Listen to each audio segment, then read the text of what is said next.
Hey,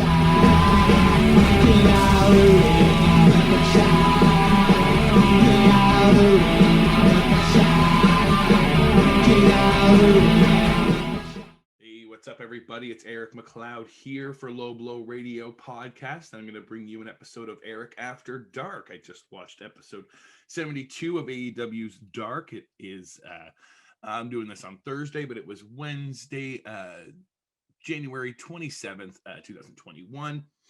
And another jam-packed episode of AEW Dark. So let's just roll right into things here. We kicked off with Fuego del Sol taking on Miro. This match was kind of set up, if you're watching it for the blog stuff and vlogging that the guys do in the back. I think it was on Sammy Guevara's vlog that Fuego appears on quite a bit, and in a bit of a Cody segment they were able to set up this Miro match, and as far as matches go, though, this was quite the squasher for Miro. He really laid it into Fuego, but Fuego doing a really good job selling for Miro here too, getting him over. Certainly they were talking a lot about Beach Break, the wedding coming up, and all that kind of stuff going on with Charles Taylor as the butler and things like that. So there's continuing story there, but nice to see Miro in action in a real sort of devastating matchup, not getting a lot of Fuego not getting a lot of offense in here, but a decent back and forth and a good showing from Miro before we get to, if he's not going to have a match this week on Dynamite and the weddings next week, nice to just keep him in people's eyes and that kind of stuff. So we got the game over finish there on Fuego del Sol, really laying back into it. But hey, another great showing for Fuego. I'm really becoming quite a Fuego del Sol fan, so nice to see him kicking off the show here. We next had Lee Johnson and Aaron Swolo teaming up once again to take on Jurassic Express this time. They've been two guys who've been more featured separately and then maybe thrown together tags here on Dark here and there, but more recently, at least over the last 2 weeks or so, Aaron and Lee have been teaming together, and they actually have got quite a team together, and they really got a lot of offense in here on Jurassic Express. They were able to catch them at opportune moments and really get a fantastic showing for their team here, as well as Jurassic Express just willing to give that much, as well as they were taking in this one, because Luchasaurus came off like $1 million too, really devastating these guys with his kicks as always. And then Jungle Boy, though, getting the snare trap finish. So really, really good to see Jurassic Express back on the card, and especially Jungle Boy looking more aggressive and a different side to his stuff going into the Dax Hardwood match on Dynamite. So that again, nice to see people. I like when Dark does this, keeps those people that have more showcase stuff on Dynamite still in your mind here on Dark as well. So we had Terrence and Terrell Hughes, used to be known as TNT. I don't know if they had to change that due to the network name and stuff like that. They still refer to them as TNT, but Terrence and Terrell Hughes back once again, taking on SCU this time in another really good letting the enhancement guys get quite a bit of spots in. These guys have been around a fair bit as tag enhancement fellas here on Dark for a bit here, having a fair good back and forth with guys, but this one in particular really showcased what these two guys can do against SCU, but SCU really kind of getting things together to the stipulation that they will break up if they lose as a tag team right now. I'd like that stakes on any of their matches gives it a little bit more importance and a reason to watch it, and intrigue as to what they're doing to make sure that they stay together and keep things rolling here. So they hit a best Meltzer ever, which was set up a little bit in the multi-tag with the Bucks, but finally hit by them in this one here. Not a finish you see from them that often, but certainly put away Terrence and Terrell Hughes here in the end. Mbamu and Casey Navarro featured once again as enhancement talent when they took on Butcher and the Blade. Great to see them back in action here once again. Eddie Kingston has his match coming up on Dynamite this week, so again, keeping things in mind as we keep the talent involved and stuff like that here. Butcher and the Blade looking fantastic here. They were absolutely laying into Casey Navarro late early on in this match, just the hot tags back and forth and keeping him in their corner and really laying into Casey Navarro here. Some really big man stuff with Mbamu and Butcher and the Blade. especially the Butcher, the two of them having some really good back and forth stuff that I'm really enjoying in Bamu as the larger size of their enhancement and talent. It's good to have a bit of a mix with the enhancement guys. They don't all have to be, Casey Navarro's size. So a good kind of mixed tag team there. They hit Drag the Lake finish, which is, I guess, the name for one of their newer finishers, which is a power bomb cutter combination. Looks really, really good. Yeah, they devastating as always with Butcher and the Blade. Ray Phoenix returning to Dark here to take on Baron Black, who's been featured quite a bit in this.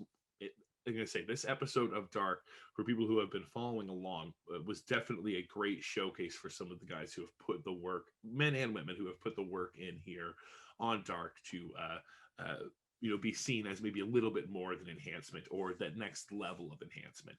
And that's certainly what we got out of Baron Black here. He'd certainly been a little bit more on the used in multi-man tags and that kind of stuff, not a lot of singles competition, but they had a fantastic barn burner back and forth between Baron Black and Ray Phoenix. Probably one of my favorite matches of this whole episode. It was really, really good. Baron got a lot of great spots in and really fast paced with Ray Phoenix. Ray able to get the Fire Thunder Driver, which is probably might be my new finisher, I think, in AEW. Just looks fantastic. He is so crisp, so clean, and a great finish there. Speaking of the women, as I mentioned earlier, men and women competing here on Dark. Kaylin King, who's been quite the star on Dark, coming back here to take on the returning Shayna, who has become on quite a roll lately as far as things go on Dark. Good back and forth once again between these two. Kayla's really coming into her size. She's much taller than a lot of the other opponents, and at first she seemed a little lanky with that, but she's really coming into it into her own here, and I think the two of them put on a really good back and forth. We had another women's match next as Britt Baker took on Brooke Havoc. Oh yeah, sorry, Kaylin King. Shayna won with the perfect plex finish in that match too as well.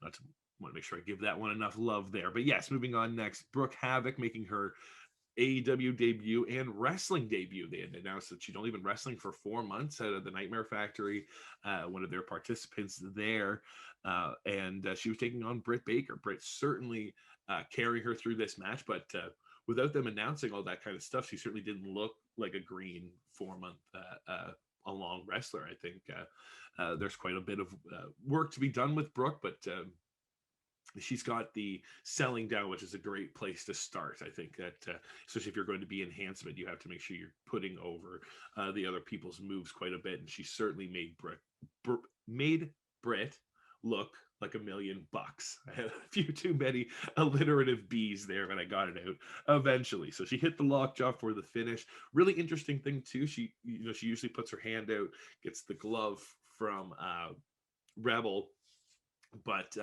Rebel had put it on the wrong hand, but she was still able to lock it in. Very, very, aware in the ring and aware of her move set and able to, catch something on the fly there and still be able to pull it off. So the lockjaw finish and Britt walking away with a big win heading into her match with Thunder Rosa coming up soon. I think Beach Break, so 2 weeks away on Dynamite. We had Vent Vixen coming out to take on Abaddon, who was returning after her title match with Sheeta a couple of weeks ago. Certainly full on into this Living Dead Girl gimmick, and they are bleeding into that as well. I'm going to say that plays into the fear of the ref when she gets too kind of crazy in the ring, and her opponents when she gets a little too intense and stuff like that. And that was the the comeuppance here for Vent Vixen, as well as she got caught in that sort of reverse neck breaker crunch move that she's got. That's just quite the nasty finish. So a great win for Abaddon, continuing her dominance here in the women's division. I wonder if she'll end up in the tournament or something. I would imagine so.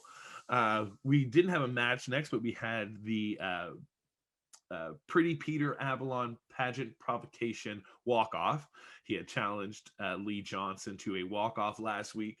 He'd been admiring over the weeks prior, finally leading up to this walk-off here.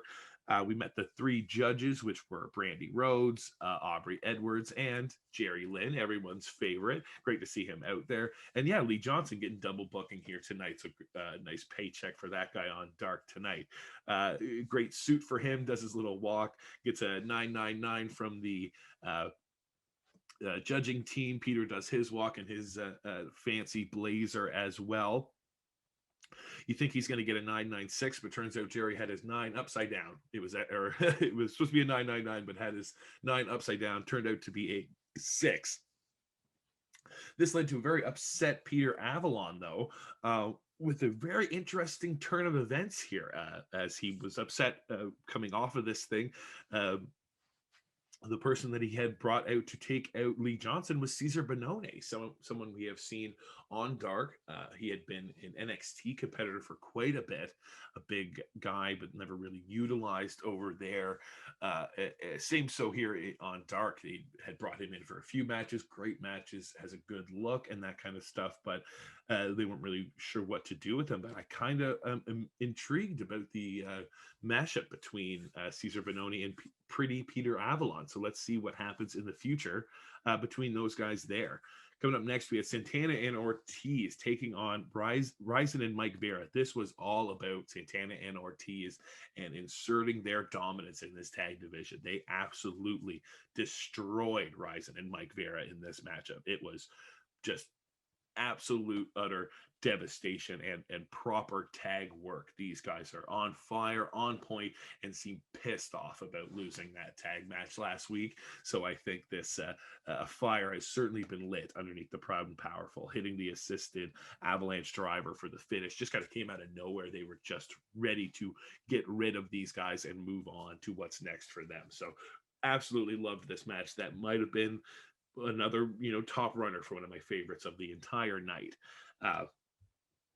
We had DeVille, I don't think I'd seen before here on Dark, taking on Tay Conte, who has been on quite the roll and really coming into her own character here in AEW in general, as well as here on Dark, still having some involvement with the Dark Order as well and stuff like that. But her in-ring work is just fantastic. Nice to see a different I'm gonna say she has kicks, she has punches and stuff like that other men and women do as well. But I really just enjoy her grappling game, the judo stuff that she's been able to incorporate into her moveset is really, really captivating and fun to watch. So great matchup here for Tay Conte.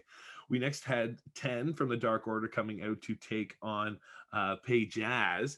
And the more entertaining thing about this match was -1 on commentary. He came out with the whole crew, letting 10 get into the ring, and then he ran over to the commentary booth to join them, instantly telling Excalibur to shut up and then putting over Taz and Team Taz. This kid was having way too much fun on the commentary booth, and it was really, really entertaining to listen to. You could tell how much he just loves Preston Vance 10 in the match. He was just putting over every move that he would do, and nothing Ray Jazz could do was any good. And no, it definitely a lighter, more entertaining side of things, but a real devastating win for 10 regardless, with the ripcord reverse clothesline to the back of the head, that real nasty kind of reverse Rainmaker type thing that he does. And 10 was certainly happy to see, or -1 was certainly happy to see 10 get the big win here. We had Mandy Winchowski, who I also have not seen on Dark before, so this might have been her debut, taking on Red Velvet, still with -1 on commentary, really kind of putting these girls over. Put a bet on the match with Excalibur, which was really fun because they kept bringing it up all kind of as the match kind of went on and on. -1 putting his money on Red Velvet, which was the good choice as he hit the running boot near the end of the match to get the win over Mandy Ripwreck here. And then he won his $5 off Excalibur. So nice, good job for him. We had Sean Maluda taking on Danny Limelight. Now, poor Sean Maluda. I mean, this guy's a great worker, great in-ring kind of stuff. Maybe just needs to work on the look a little bit and just defining a character, because he can't just living off of, I fought Kota Ibushi once in the Cruiserweight Classic, and I'm part of the Samoan Dynasty. I need something else from this guy, and it's nice to see him getting some showcasing work here, and maybe that's what I need to see more of, to then see what that character will be. But regardless of that, really good enhancement talent, and worked very well with Danny Limelight here. They had a fantastic back and forth.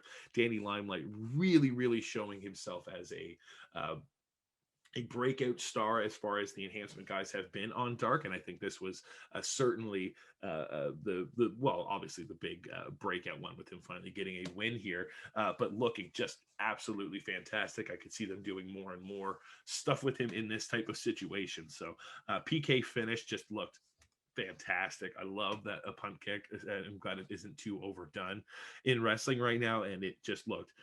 Danny hit it, and it looked like $1 million. So really, really good match there. We had Jazz and Allure taking on Ivelisse next. Now, this was a really good women's match. Once again, Ivelisse just looking evil and fantastic. I've been a big fan of her since Lucha Underground. So great to see her getting some show time here on Dark. I still think her and Diamante should definitely be the next to show up in Impact. I just didn't want another place to plug that because I really, really want to see that happen. But all that aside, a great matchup for Ivelisse and Jazz and Allure here. She hit her with a tornado kick finish at the very end, but yeah, a lot of really good grappling and kicks all around from Ivelisse in this one. And our main event, Big Willie Powerhouse Hobbs taking on Jake St. Patrick in a very quick, very devastating squash match for Will Hobbs. But crazy to see him main eventing Dark now and stuff like that. I mean, this guy, say if you listen to the Unrivaled podcast this week, he was they literally brought in as like a Dark enhancement guy against Orange Cassidy, and then a few other guys here and there in Dark matches, and they just really saw something in this guy. And then he was saving John Moxley on the main show, and then they brought him into Team Taz and all kinds of stuff like that here. And then now he's having big, devastating squash match wins on Dark. So really come full circle here for Will Hobbs, and just all around very happy to see the progression of his character, and as he's become more comfortable in the ring and more comfortable with the talent, you're getting to just see a better and better Will Hobbs here. So really, really impressive main event from him. Jake St. Patrick doing some great selling as well, so don't want to undersell that, but certainly this was all about Will Hobbs getting over a new finish as well. They were calling the Town Business finish, or Town Business. I couldn't quite understand what Taz was saying, but I'm pretty sure that's what they had called this move, Town Finish, or Town Business. Sorry.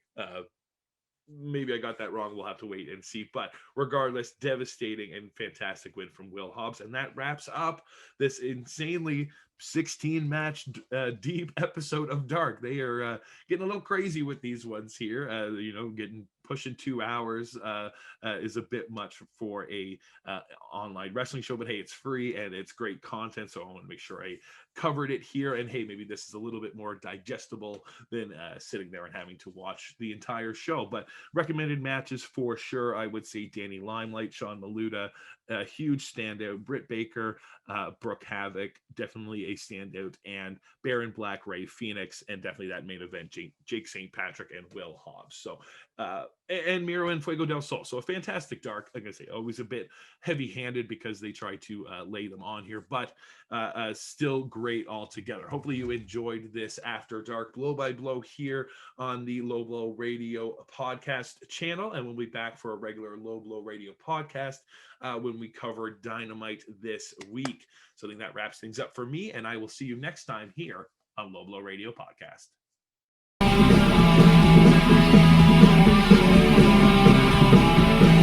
Now I want to wrestle.